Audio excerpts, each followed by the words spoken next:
దేవునికి మహిమ కలుగును గాక. పరిశుద్ధులైన యేసుక్రీస్తు నామమున మీ అందరికీ నా ప్రత్యేకమైన వందనాలు తెలియజేస్తున్నాను. అందరూ బాగున్నారా? ఈరోజు దైవ వాక్యంలో నుంచి దేవుడు మనలను తన పరిశుద్ధతలోనికి ఆహ్వానిస్తున్నారు అనే అంశం గురించి మీతో కొద్ది నిమిషాలు మాట్లాడాలని ఆశపడుతున్నాను. దేవుడు తన పరిశుద్ధతలోనికి మనల్ని ఆహ్వానిస్తున్నాడు. పేతురు రాసిన మొదటి పత్రిక 1వ అధ్యాయము 14 నుంచి, నేను పరిశుద్ధుడనే అన్నాను గనుక మీరును పరిశుద్ధులైనడని వ్రాయబడినది. కాగా మీరు విధేయులకు పిల్లలై మీ పూర్వపు అజ్ఞాన దశలో మీకుండిన ఆశలను అనుసరించి ప్రవర్తింపక మిమ్మల్ని పిలిచిన వాడు పరిశుద్ధుడై ఉన్న ప్రకారం మీరును సమస్త ప్రవర్తనందు పరిశుద్ధులై. దేవుడు మానవుల్లో నుంచి ఆశిస్తున్నది, మానవుల నుంచి కోరుకుంటున్నది పరిశుద్ధత. పరిశుద్ధత అనంటే పవిత్రమైన జీవన విధానం, తప్పులు లేకుండా జీవించే జీవన విధానం. దీన్ని దేవుడు ఎందుకు కోరుచున్నాడు అనేది కొన్ని విషయాలు ఆలోచించేద్దాం. ఎందుకంటే చాలా సందర్భాల్లో మనిషి దేవునిలో అన్నీ అడుగుతూ ఉంటాడు, కానీ పరిశుద్ధత అనేది ఏంటో దాని గురించి పెద్దగా ప్రయత్నం చేయడు. ఒక మంచి జీవితం అనే దాన్ని దేవుడు కోరుచున్నాడు. అదే విషయాన్ని పేతురు కూడా రాస్తున్నాడు. దేవుడు చెప్తున్నాడు, నేను పరిశుద్ధుడినై ఉన్నాను, మీరును పరిశుద్ధులై ఉండని రాయబడి ఉన్నది కదా. అవిధేయులైన పిల్లలుగా కాదు, మీ పూర్వపు అజ్ఞాన దశలో మీకుండిన ఆశలను అనుసరించి ప్రవర్తింపక మిమ్మల్ని పిలిచిన వాడు పరిశుద్ధుడైన ప్రకారం మీరును సమస్త ప్రవర్తన యందు పరిశుద్ధులై ఉండండి. దేవుణ్ణి నమ్మనప్పుడు, విశ్వసించినప్పుడు అజ్ఞానపు దశ అంటే పరిపక్వత లేని మానవ జీవితం, తప్పులు చేయడం స్వభావ సిద్ధంగా మనిషికి, పరిస్థితుల ప్రభావం, మనుషులను చూడడం, సమాజాన్ని చూసి నేర్చుకోవడం, ఇవన్నీ మానవ జీవితంలో వచ్చేసాయి. అవి మానవుడిని ఎంతగా చేశాయి అంటే కొంచెం కూడా మంచితనం అనేది లేకుండా మార్చేశాయి. కీర్తనలో మాట్లాడుతూ మానవుడు బొత్తిగా చెడిపోయాడు అంటే వాని యొక్క అజ్ఞానపు క్రియలు, పనులు అనేవి ఎడగడంటే బాగు చేయడానికి కూడా వీలు లేకుండాంతగా చెడిపోయాడు. ఇది చాలా దారుణం. అంటే కొంచెం బాగు చేయడానికి అవకాశం ఉంటే ఏదో చేయొచ్చు, దాన్ని మరలా వాడచ్చు, దాన్ని మరలా ఉపయోగించవచ్చు. కనీసం బాగు చేయడానికి కూడా అవకాశం లేకపోతే దాన్ని ఎలా వాడతారు మరలా? మానవ జీవితం కూడా అంతే. అంటే తప్పుడు స్వభావాలు, తప్పుడు పద్ధతులు అనేవి చేస్తూ ఆ క్రియలన్నిటినీ బట్టి జీవిస్తున్నాడు. అవి మానవ జీవితాన్ని ఎంతగా పతనం చేస్తాయి అని అంటే నాశనాన్ని, నష్టాన్ని, నరకాన్ని, వీటన్నిటిని తీసుకొస్తుంది. అంటే ప్రస్తుతానికి నేను ఏం చేసినా పర్వాలేదు, బాగానే ఉంది, అంతా చక్కగా జరిగిపోతుంది, కాబట్టి నేను ఎందుకు పెద్ద భయపడాలి అని అనుకోకండి. ఎందుకనంటే దేవుడు ఆకాశమందుండి ప్రతి మనిషిని, ప్రతి వ్యక్తిని చూస్తూ ఉన్నాడు. నిన్ను కూడా చూస్తున్నాడు. ఎందుకనంటే ఆయన కనబడని సృష్టం ఏదీ లేదు అని బైబిల్ చెప్తుంది. కాబట్టి మనిషి నుంచి దేవుడు ఆశిస్తున్నది, మనిషి నుంచి దేవుడు కోరుకుంటున్నది. ఆయన ఎలా ఉన్నాడో మనిషి కూడా అలా ఉండాలి. అయ్యో దేవుళ్ళ నేను ఎక్కడ ఉంటానండి, ఆయన దేవుడు కాబట్టి ఉన్నాడు, నేను మనిషిని కదా, నేను ఎలా ఉంటాను? దేవ స్వభావంలో పాలివారం అవ్వాలనే కదా దేవుడు తన కుమారునితో సారూప్యాన్ని మనకి ఏర్పాటు చేస్తున్నాడు. అంటే మనం చేసే తప్పుడు స్వభావాలు అనేవి మనల్ని నష్టాన్ని కలుగు చేస్తాయి. కానీ దైవ స్వభావం మనల్ని పరిశుద్ధతలోనికి తీసుకెళ్ళి ఒక మంచి జీవితాన్ని అలవాటు చేస్తుంది. అందుకనే బైబిల్ మానవుడిని పరిశుద్ధపరుస్తుంది, తప్పులు చేస్తున్న మనిషిని మంచివాడిగా మారుస్తుంది. మీరు ఎక్కడైనా వినండి, నేను బైబిల్ చదివిన తర్వాత, లేదంటే చూసిన తర్వాత, యేసుప్రభుని నమ్మిన తర్వాత నేను పాపాలు, తప్పులు అనే వాటిని విడిచిపెట్టేశాను అని చెప్పేవాళ్ళే తప్ప ఒకవేళ ఇంకోటి ఏదైనా చెప్తారా? ఒకవేళ ఇంకోటి ఏదైనా చెప్తే అది వాళ్ళ ఆలోచనలో బహుశా బైబిల్ గ్రంథం కానీ దేవుని ఆలోచనలు కానీ బహుశా వాళ్ళకి అర్థమై ఉండకపోవచ్చు. అందుకనే వాళ్ళు ఏదో ఒకటి చెప్తూ ఉంటారు, కానీ ఏదో ఒకటి మాట్లాడుతూ ఉంటారు. కానీ ఎక్కువగా మనిషి యొక్క బ్రతుకును మార్చగలిగింది దేవుని మాట. దేవుడు కోరుకుంటున్నది కూడా అదే. ఆయన ఎలా ఉన్నాడో, ఎలాంటి వ్యక్తిత్వంతో ఉన్నాడో, ఎలాంటి పరిశుద్ధతతో ఉన్నాడో, అలాంటి పరిశుద్ధతను మనలో నుంచి కూడా కోరుతున్నాడు. వదిలేయాలన్నది దైవ ఉద్దేశం. గొప్ప ఆహ్వానాన్ని దేవుడు ఇస్తున్నాడు.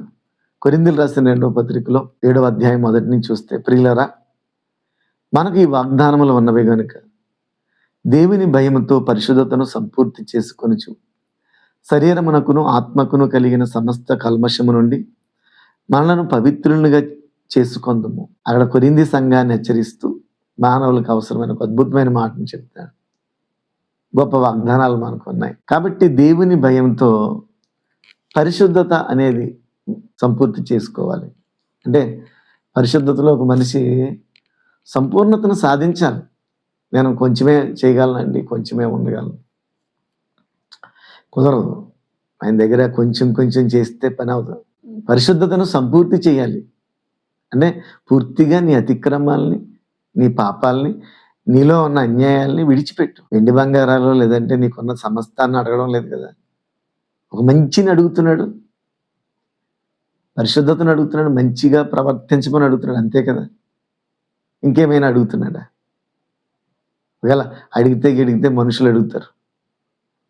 దేవుడు నీ నుంచి ధనమో లేదంటే ఏదో కాదు, మారిన వ్యక్తిత్వాన్ని, ఒక మారిన మనిషిని నీ నుంచి ఆశిస్తున్నాడు దేవుడు.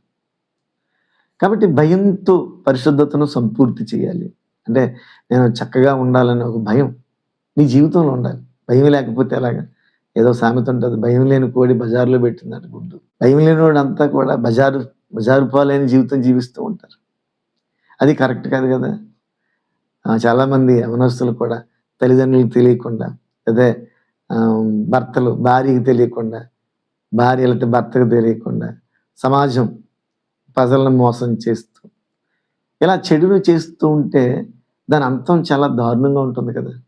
దేవుడు మనల్ని ఆహ్వానిస్తున్నది ఒక మంచి పరిశుద్ధమైన జీవిత విధానంలో. దాన్ని భయంతో సంపూర్తి చేయి, మధ్యలో వదిలేయకు. చాలామంది అయ్యి బాబు నేను బ్రతకలేకపోతున్నానండి, ప్రభులో ఉండలేకపోతున్నానండి, విశ్వాసంలో ఉండలేకపోతున్నాను, బైబిల్ చదవలేకపోతున్నాను, లేదంటే ఇది నాకు అంత చక్కగా అనిపించట్లేదు. ఎందుకంటే లోకం అంతా కూడా మరి నీకు చాలా ఆనందంగా సంతోషంగా అనిపిస్తూ ఉంటుంది. లోకక్రియలు ఇవేమో మనల్ని ఆపుతూ ఉంటుంది. అందుకని ఇది నచ్చదు. తల్లిదండ్రులు కూడా పిల్లలకి ఎందుకు నచ్చట్లేదు? అది చేయొద్దు, ఇది చేయొద్దు, ఈ తప్పు చేయొద్దు అని అనడం వల్లనే కదా. దేవుడు కూడా ఎందుకు నచ్చట్లేదు మనుషులకి అంటే పరిశుద్ధంగా ఉండమని పిలవడం వల్లనే కదా ఆయన దగ్గర ఉండలేకపోతున్నాను మనిషి. కాబట్టి దేవుడి నుంచి నీ నుంచి ఆశిస్తున్నది ఒక తన వలె పరిశుద్ధమైన జీవితాన్ని నువ్వు సంపూర్తి చేయాలన్నది దైవ ఉద్దేశం. శరీరమునకు ఆత్మకు కలిగిన సమస్త కల్మషం నుండి మనలను పవిత్రులుగా చేసుకోవాలి. శరీరానికి ఆత్మకి కలిగిన సమస్త కల్మషము అంటే శరీరము ద్వారా ఆత్మకు కూడా కల్మషం కలుగుతుంది. తప్పులు శరీరంలోనే చేస్తాం, కానీ దాని వలన ఆత్మ కూడా నశించిపోతుంది. ఆత్మ గురించి ప్రత్యేకంగా భక్తులు ఎవరికైనా చెప్పాల్సిన అవసరం లేదు. ఎందుకంటే మనం బ్రతికించేది ఆత్మ కదా, దేవుడు పెట్టిన దీపము. మరి శరీరంతో పరిశుద్ధతను సాధించలేకపోతే ఆ కల్మషమే మనిషి కల్మషము తప్పులు చేస్తుంటే ఆత్మ పాడైపోతుంది, శరీరము పాడైపోతుంది. అందుకనే దేవుడు ఆహ్వానిస్తున్నాడు, నీ శరీరానికి నీ ఆత్మకు కలిగిన కల్మషం నుండి పవిత్రులుగా చేసుకోండి. మరి ఎప్పుడు చేసుకుంటారు? దేవుడు మిమ్మల్ని ప్రశ్నిస్తూ ఉన్నారు నా ద్వారా. ఎప్పుడు అపవిత్రతను విడిచిపెట్టేస్తారు? ఎప్పుడు అన్యాయాలు విడిచిపెట్టేస్తావు? ఎప్పుడు మోసాలు విడిచిపెట్టేస్తావు? నేను చేస్తున్నానా? నేను అంతా బాగానే ఉన్నాను అనుకుంటున్నావు కదా. లేదండి, దేవుడు చూస్తున్నాడు. ఒక్కసారి నువ్వు పరిశీలన చేసుకో. మిమ్మల్ని బ్లేమ్ చేయడానికో తగ్గించడానికో ఈ మాటలు కాదు, కానీ సర్వోన్నతుడైన దేవుడు తన వ్యక్తిత్వం ఎలాంటిదో తను నమ్మిన ప్రజలు కూడా అలాగే ఉండాలన్నది దైవ ఉద్దేశం. కాబట్టి దాన్ని ఎలా సంపూర్తి చేయాలని అంటే భయంతో పరిశుద్ధతను సాధించాలి. రెండవది శరీరానికి ఆత్మకు, శరీరం తప్పులు చేస్తే ఆత్మ కూడా మలినమైపోతుంది కదా. కాబట్టి ఆ తప్పుడు పద్ధతులు, తప్పుడు స్వభావాలు అనేవి మనం విడిచిపెట్టుకోవడం చాలా మంచిది. ఆయన ఎలాంటి వాడో ఇంకో మాట చెప్తుంది యెషయా గ్రంథం 6వ అధ్యాయం 3వ వచనం. వారు సైన్యములకు అధిపతి యెహోవా పరిశుద్ధుడు, పరిశుద్ధుడు, పరిశుద్ధుడు, సర్వలోకమైన మహిమతో నిండి ఉన్నదని గొప్ప స్వరముతో ప్రతిగానములు చేయుచుండిరి. అంటే పరలోకంలో గాన ప్రతిగానాలు చేస్తున్న గురించి మాట్లాడుతూ ఆయన పరిశుద్ధుడు పరిశుద్ధుడు పరిశుద్ధుడు. మనం పరిశుద్ధమైన జీవిత విధానాన్ని అలవాటు చేసుకోవాలని దేవుడు ఆహ్వానిస్తాడు. బైబిల్ గ్రంథంలో ఇంకో మాట చెప్తాను, దాంట్లో నుంచి హెబ్రీయులకు రాసిన పత్రిక 12:14, అందరితో సమాధానమును పరిశుద్ధతయు కలిగి ఉండుటకు ప్రయత్నించుడి, పరిశుద్ధత లేకుండా ఎవడనో ప్రభువును చూడడు. అంటే ఈ పరిశుద్ధత అనేది ఎంత ప్రాముఖ్యమైంది అని చెప్తున్నాడు.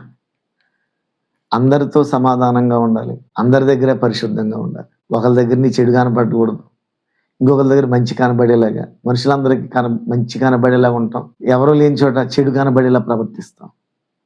అది కాదు, అది జీవితం కాదు. అది పరిశుద్ధత కలిగి ఉండేలాగా, సమాధానం కలిగి ఉండేలాగా ప్రయత్నాలు చేయండి. కనీసం ప్రయత్నించకపోతే అలాగా, ప్రయత్నిస్తేనే కదా ఏదైనా జరిగేది.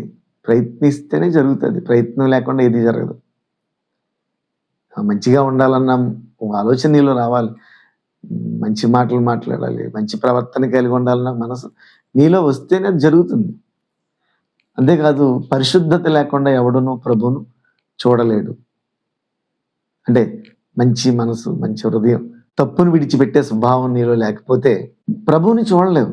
మన నుంచి ఆశిస్తున్నది ఒక మంచి జీవితం, పరిశుద్ధమైన జీవితం, అంతే తప్ప నీకున్నవన్నీ కాదు. మరి ఎందుకు పరిశుద్ధతను అంటే మంచితనాన్ని ఎందుకు మనిషి వెంబడించలేకపోతున్నాడు? నీ శరీరం నిన్ను వివిధమైన పనులు చేయిస్తుంటే, పాప పనులు చేయిస్తుంటే వాటి నుంచి విడిచిపెట్టాలని ఒక ఆలోచన కలిగి ఉండు. దేవుని యొక్క మాటలు మనలను పరిశుద్ధ జీవితంలోకి ఆహ్వానిస్తున్నాయి. ఇది తప్పు కాదు కదా, మంచివాడు అవ్వాలని కోరుతున్నాడు ఆయన. చెడ్డతనం నుంచి మంచిలోకి రమ్మని ఆహ్వానిస్తున్నాడు. అప్పుడు నువ్వు చూడగలుగుతావు, ఆయన వినగలుగుతావు, ఆయన సహాయాన్ని పొందగలుగుతావు.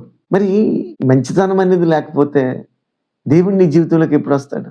ఒకసారి ఆలోచన చేయండి. యవనస్తులు లేదా పెద్దవాళ్ళు, చిన్నవాళ్ళు, ఎవరైనా సరే అపరిశుద్ధమైన శరీర సంబంధమైన జీవితాలను వదిలి తండ్రిలాగా ఆయన మనసును సంపాదించుకుని ఆయన దగ్గరికి రావాలని కోరుతున్నాడు. ఇది తప్పేం కాదు కదా. తల్లిదండ్రులు చెడ్డవాళ్ళైన పిల్లల్ని ఏమంటారు? మేమేదో చెడిపోయాంరా, మీరు బాగుపడండి. కానీ ఇక్కడ తండ్రి చెడ్డవాడు కాదు, పరిశుద్ధుడు, చెడిపోయినాడు కాదు, మంచివాడు. నేనేదో చెడిపోయిన మీరు బాగుపడండి అనట్లేదు ఆయన. నేను పరిశుద్ధుని కనుక మీరు కూడా మంచిని పాటించండి, మంచిని చేయండి. ఎందుకు శరీరాన్ని ఆత్మకి కల్మషాన్ని కలిగి చేసుకుంటూ నష్టపోతారు? అదే కదా దేవుడు ఆహ్వానిస్తున్నాడు.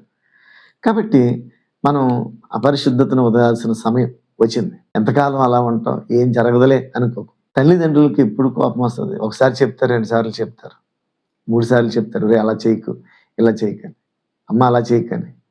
తర్వాత ఏం చేస్తారు? కోపం వచ్చి కొడతారు, దెబ్బల పాలవుతాం. బహుశా మంచి చేయకపోతే, చెడు అలా చేస్తూ ఉంటే ఏదో ఒక రోజు మనం కూడా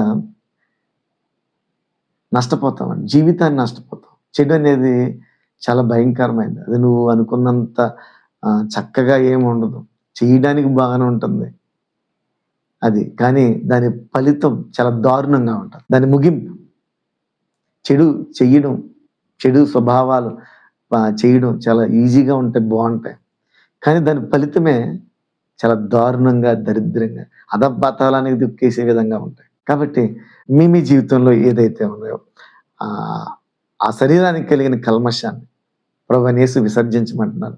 వదిలే. చెప్పాల్సిందల్లా ఒకటే, నాతో కలిసి నువ్వు ఈ మాటలు చెప్పు. తండ్రి, నీ కుమారుడైన యేసుక్రీస్తు ప్రభు నా కొరకు పంపించావు. నీవు పరిశుద్ధంగా ఉన్నావు, ఆయన పరిశుద్ధంగా ఉన్నాడు. నేను పరిశుద్ధంగా ఉండాలని, తప్పు చేయకుండా ఉండాలని మీరు ఆహ్వానిస్తున్నాను. ఈరోజు ఈ మాటలు విన్న తర్వాత నేను నా ప్రవర్తన మార్చుకుందామని నిశ్చయించుకున్నాను. ఇప్పుడే నా శరీర సంబంధమైన అపవిత్రతను విడిచిపెడుతున్నాను. నన్ను క్షమించండి. మీరు క్షమించుటకు సిద్ధ మనసు కలిగిన దేవుడు అట నేను విశ్వసిస్తున్నాను అని ఈ ప్రార్థనలో నువ్వు ఏకీపించినట్లయితే దేవుడు నీలో పరిశుద్ధతను నింపుతాడు, నీ చెడు ఆలోచనలు తీసివేస్తాడు. కాబట్టి దేవుని మనసు నిన్ను ఒక మంచి పరిశుద్ధమైన జీవితంలోకి ఆహ్వానిస్తుంది. వచ్చి దైవ కుటుంబంలో పాలి భాగస్తులు కండి. దేవుడు మిమ్మల్ని దీవించునుగా. ఇలాంటి మాటలు అనేకమైన మీరు వినాలనంటే pastor Thomas Kumar Duggada ministries ఈ ఛానల్ సబ్స్క్రైబ్ చేయండి, లైక్ చేయండి. ఈ మాటలు దేవునివి కదా, మరొకరికి పంపించండి. దేవుడు మిమ్మల్ని దీవించునుగాక. Thank you.